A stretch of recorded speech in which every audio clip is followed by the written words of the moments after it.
Hello students, welcome to my channel Mohsin Badayuni. चलिए start करते हैं हम new chapter royalty accounts. Royalty accounts.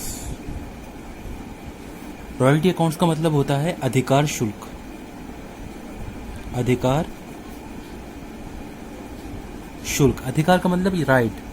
अगर किसी इंसान की कोई एसेट्स है तो उसको अधिकार है कि वो उसको यूज़ करे, लेकिन अगर वो ये अधिकार किसी दूसरे आदमी को देता है, अगर वो ये चाहता है कि इसका अधिकार, इस एसेट्स को कोई दूसरा करे, तो बदले में वो उस आदमी से कुछ किराया ले सकता है।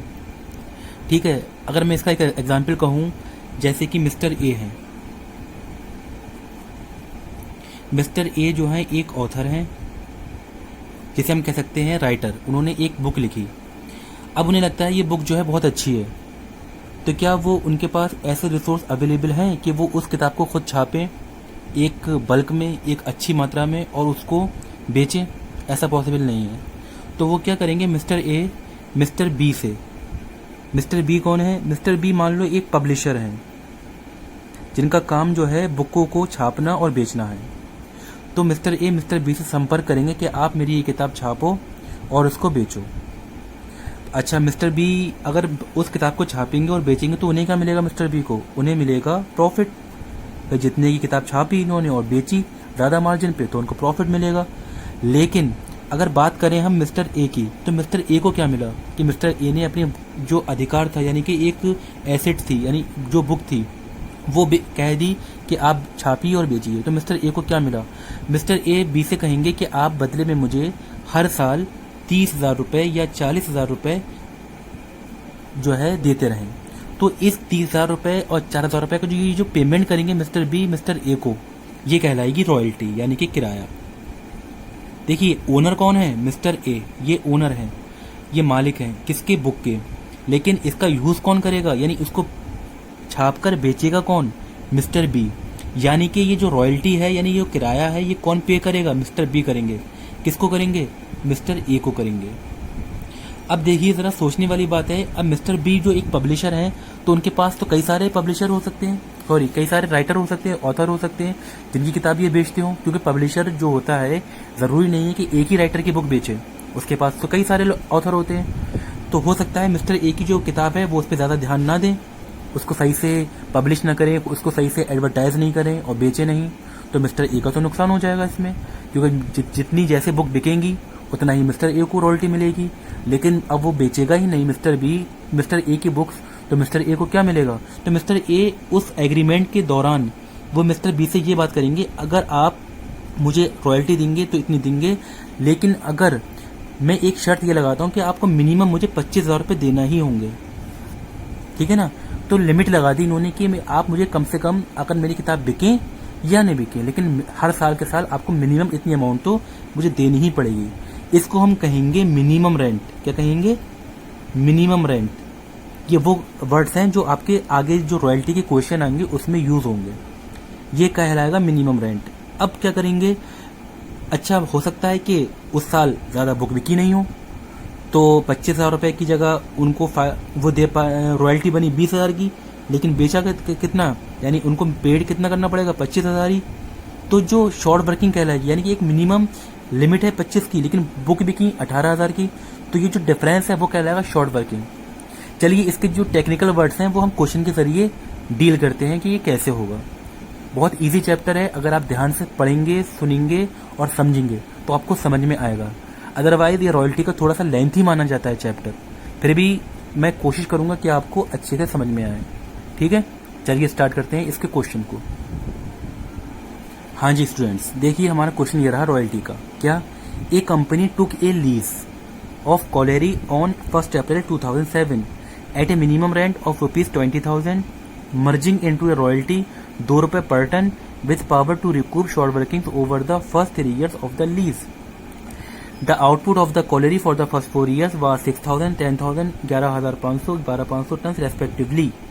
Pass the necessary journal entries and prepare the necessary ledger account in the books of the company. The accounting year ends on 31st March. देखिए, होता क्या है, ज़रूरी नहीं है कि जो एसेट्स का मालिक हो वो किताब ही बेचे या किताब का ऑथर हो, भाई एक ज़मीन का भी मालिक हो सकता है। हो सकता है वो जिस ज़मीन का मालिक है उस जगह पे कोई कोयला निकलता हो, और उस कोयले के लिए हो सकता है उसके पास रिसोर्स नहीं हो, तो वो ऐसी कंपनी से संपर्क करेगा जो उस कोयले को निकाल सकेगा। तो वो ऐसी कंपनी से संपर्क करेगा जिसके पास ये रिसोर्स हो, मशीनरी वगैरह हो, और उस ज़मीन से कोयले को निकाल ले।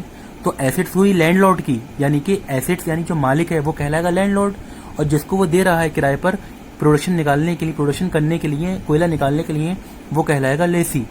लैंडलॉर्ड और लेसी यानी कि लेसर और लेसी, यानी जो मालिक है वो लेसर और जिसको किराए पे दी गई वो लेसी कहलाएगा। ठीक है, चलिए अब देखिए, देखो इसमें मिनिमम रेंट की इन्होंने बात कही है 20,000 रुपये, कम से कम 20,000 रुपये देना ही पड़ेंगे जो किराए पे ले रहा है उसकी ज़मीन को। किसकी? लैंडलॉर्ड की या लेसर की। लैंडलॉर्ड लेसर बात एक ही है। अच्छा, मर्जिंग इनटू ए रॉयल्टी 2 रुपये पर टन, जो चार्ज करेगा पर टन, जितना भी प्रोडक्शन होगा उसको 2 रुपये से हम मल्टीप्लाई करेंगे, यानी पर प्रोडक्शन उसे चाहिए 2 रुपये, और 2 रुपये के हिसाब से वो क्या करेगा? चार्ज करेगा रॉयल्टी। अच्छा, हर साल की, यानी कि 4 साल प्रोडक्शन हुआ, 6,000, 10,000, 11,500, 12,500, ये क्या है? 4 साल का प्रोडक्शन है।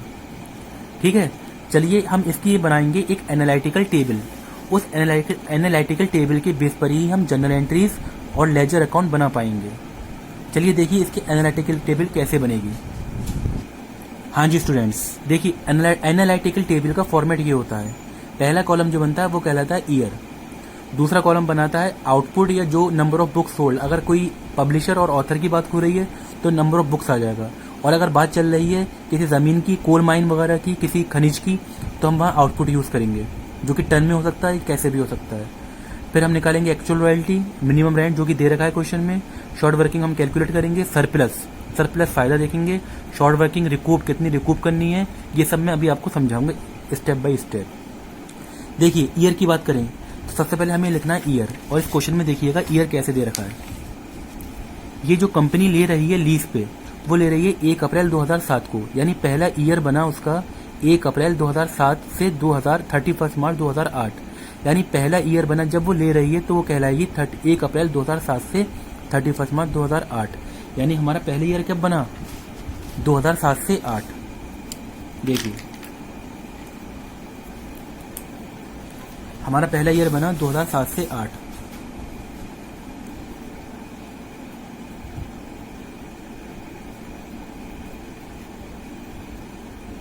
ठीक है, इस साल में देखो आउटपुट कितना हो रहा है वो हम क्वेश्चन में देखेंगे। पहली साल में जो आउटपुट हो रहा है वो हो रहा है 6,000 टन, जो हमने 6,000 टन लिख दिया। ये हमने कुछ नहीं करा, बस सिर्फ और सिर्फ क्वेश्चन की रिक्वायरमेंट जो क्वेश्चन कह रहा है वो हम लिख रहे हैं।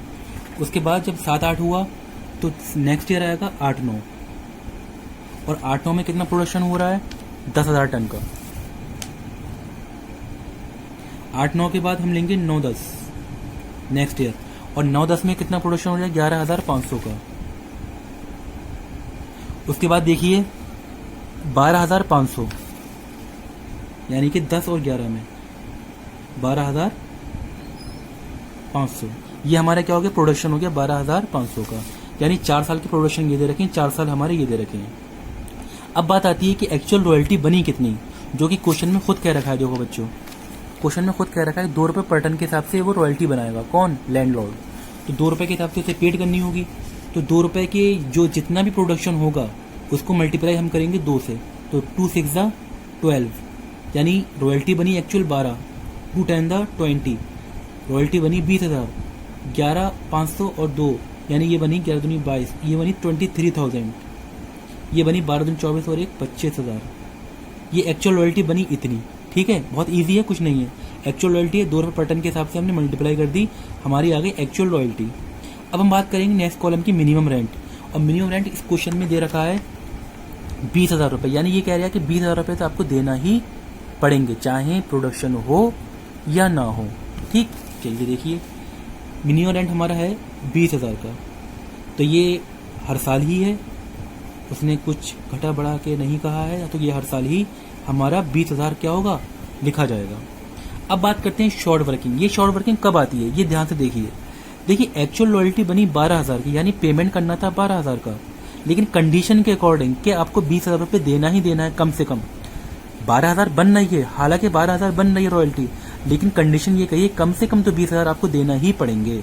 तो यानी कि आपकी शॉर्ट वर्किंग यानी उसको 12,000 बन रही है, देना पड़ेंगे 20,000, यानी कि उसकी जेब से कितने गए 8,000 रुपये उसे अपनी जेब से देना पड़ेगा। किसको? लेसी को, जिसने किराए पे ली है जमीन। यानी कि शॉर्ट वर्किंग उसे कितने की हो गई 8,000 की। जब शॉर्ट वर्किंग हो गई यानी कि एक्चुअल रॉयल्टी कम है मिनिमम रेंट से, तो हुई शॉर्ट वर्किंग 8,000 की। तो सरप्लस का तो सवाल ही नहीं, सरप्लस यानी कि फायदा तो हुआ ही नहीं। अब देखिए एक्चुअल रॉयल्टी बन रही है 20,000 की, बट मिनिमम रेंट कितना है 20,000, तो ये दोनों तो इक्वल हैं, तो ना तो शॉर्ट वर्किंग हुई और ना ही सरप्लस आया। अब देखिए नेक्स्ट 23,000 जो है देखो रॉयल्टी बन रही है, लेकिन अब दो मिनिमम रेंट की कंडीशन अप्लाई नहीं होगी। क्यों? क्योंकि रॉयल्टी एक्चुअल बनी 23,000 रही है, तो 20,000 की तो फायदा ही नहीं है। ठीक है ना, 20,000 की तो बात ही नहीं है अब तो। क्यों? क्योंकि जो एक्चुअल रॉयल्टी है वो बनी 23,000 रुपये रही है।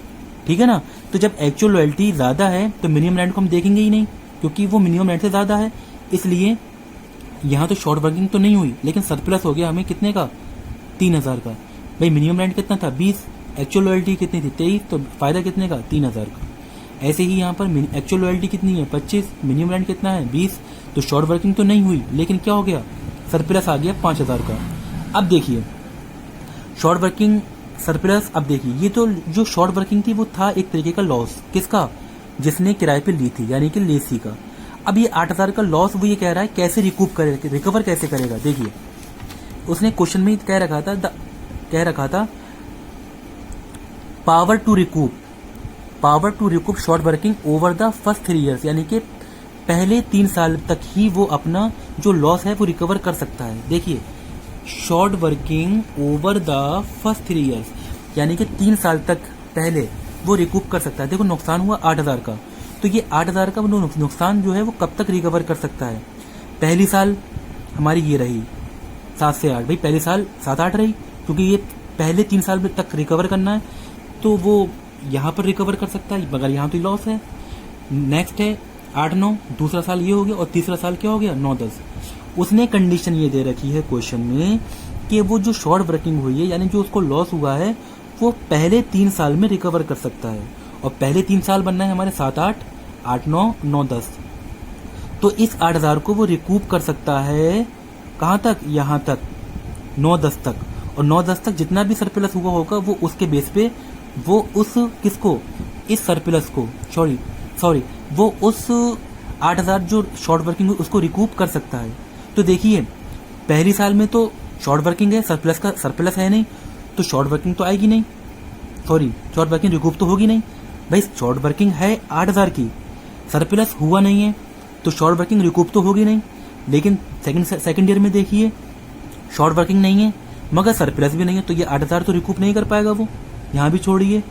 तीसरी साल देखिए, तीसरी साल में देखो शॉर्ट वर्किंग नहीं हुई है, लेकिन देखो सरप्लस तो है, लेकिन देखिए इस 8,000 को वो रिकूप कर सकता है पहले 3 साल तक।